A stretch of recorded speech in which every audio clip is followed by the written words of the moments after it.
খাচ্ছ তুমি আল্লাহ তাআলার দিচ্ছ গালি তাকে, তোমার মতো নিমক হারাম নাই রে দুনিয়াতে। খাচ্ছ তুমি আল্লাহ তাআলার দিচ্ছ গালি তাকে, তোমার মতো নিমক হারাম নাই রে দুনিয়াতে।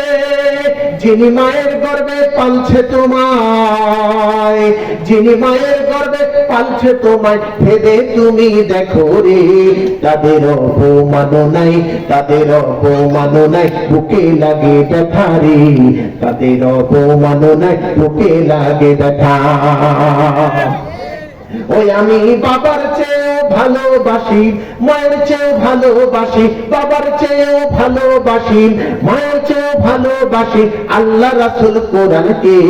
তাদের অপমান নাই, তাদের অপমান নাই, বুকে ব্যথা লাগে রে, তাদের অপমান নাই, বুকে ব্যথা লাগে।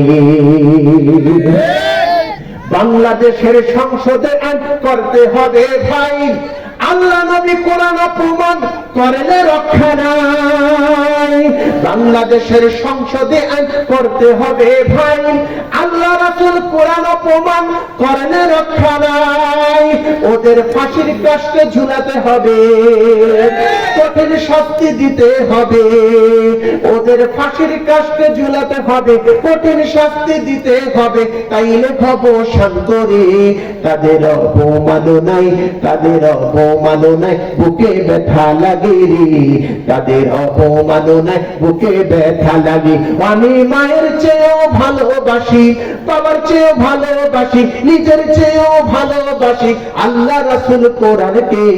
তাদের অপমান নাই, বুকে ব্যথা লাগে রে, তাদের অপমান নাই, বুকে ব্যথা লাগে। কথা ঠিক হবে।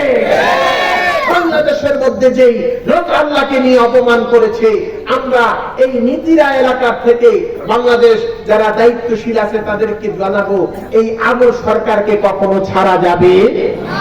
যদি ওকে ছাড়া হয়, পরবর্তীতে যারা আছে তারা আবার আল্লাহর সাথে বেয়াদবি করবে। কথা ঠিক না বেটে? এই জন্য আমরা আমল সরকারের পক্ষে নাই, আমরা আল্লাহর পক্ষে আছি। যদি বলেন কথা ঠিক না বেটে?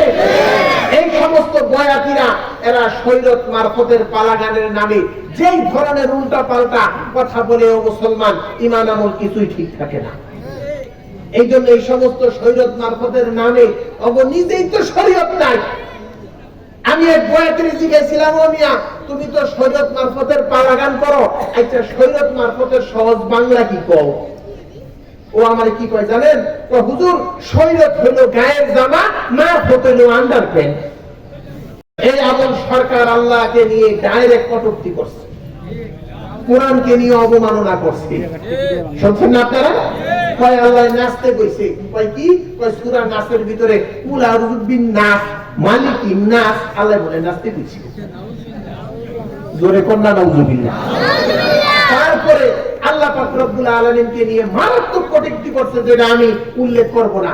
আপনারা অনেকেই ফেসবুকে দেখছেন কিনা?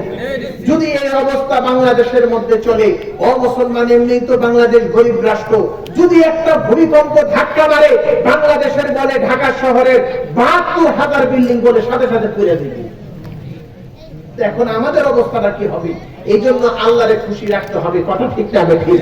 এই জন্য আবুল সরকার, তাকে আমি বলে দেব বাংলাদেশ সরকারকে, আবুল সরকারকে এমন কঠিন শাস্তি দেন, বাংলার জমিনের মধ্যে যেন অন্য কোন নরধম পাপিষ্ট আল্লাহ রাসূল কোরআনকে নিয়ে অবমাননা করতে না পারে। কথা ঠিক না ঠিক? হ্যাঁ জোরে বলেন ঠিক না ঠিক? জোরে কন্যা নাউযুবিল্লাহ। শরীয়ত হইল গায়ের জামা, মারফত হইল কি? আন্ডারপ্যান্ট। জোরে কন্যা নাউযুবিল্লাহ। এই যদি শরীয়তের ব্যাখ্যা হয়, তাহলে এই সমস্ত বয়াদিগ থেকে মানুষ দ্বীন ইসলাম কি শিখবো? এজন্য বলেন কথা ঠিক না ঠিক? এই জন্য এই সমস্ত বয়াতিদের কোনো পালাগানের মধ্যে যাবেন না, ইসলাম বিদ্বেষী কথা শুনবেন না। ও মুসলমান, তার কারণ কখন আমার মৃত্যু আইসা করে কেউ বলতে পারবে? জোরে কন্যা পারবে? আমার কখন মৃত্যু হয়ে যায় কেউ বলতে পারবে না। আমার মৃত্যু যেন ঈমানের সাথে হয়, আমলের সাথে হয়। এই জন্য আমাদের মরণের জন্য প্রস্তুত থাকতে হবে। জোরে কোন কথা ঠিক যাবে ঠিক? আমি মাটির মেহমান, মাটিতে আমার দেহ করতে হবে দান। কথা ঠিক যাবে ঠিক? আমার ঘর হবে রে ভাই, আমার ঘর হবে রে ভাই ওই সে গোরস্থান, আমি মাটির মেহমান, মাটিতে আমার দেহ করতে হবে দান, আমি মাটির মেহমান, মাটিতে আমার দেহ করতে হবে দান। আমার কিনা জায়গা জমি হবে রে দখল, মরার পরে কেউ বা বলবে গায়ের কাপড় খোল। আমার কিনা জায়গা জমি হবে রে দখল, মরার পরে কেউ বা বলবে গায়ের কাপড় খোল। কোমরের সুতা খানি, হাতেরও আংটি খানি, কোমরের সুতা খানি, হাতেরও আংটি খানি, খুলে সবে পরাবে রে ওই সে কাফন খান, আমি মাটির মেহমান, মাটিতে আমার দেহ করতে হবে দান, আমি মাটির মেহমান, মাটিতে আমার দেহ করতে হবে দান। আমার ঘর হবে রে ভাই, আমার ঘর হবে রে ভাই ওই সে গোরস্থান, আমি মাটির মেহমান, মাটিতে আমার দেহ করতে হবে দান। কথা ঠিক আছে? সুতরাং অন্ধকার কবরে যেহেতু যেতে হবে, আল্লাহর হুকুম নিয়ে অন্ধকার কবরে যাব, যাইতে রাজি আছেন ইনশাআল্লাহ? আল্লাহ সকলকে যাওয়ার তৌফিক দান করেন, বলেন আমিন। একটু জিকির করেন লা ইলাহা ইল্লাল্লাহ, জোরে লা সবে লা ইলাহা ইল্লাল্লাহ, জোরে লা ইলাহা